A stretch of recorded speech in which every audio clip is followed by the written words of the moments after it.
sagot ko, hindi bali ng bulag.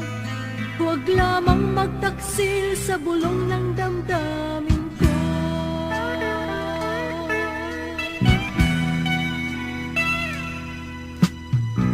Nang ibigin kita,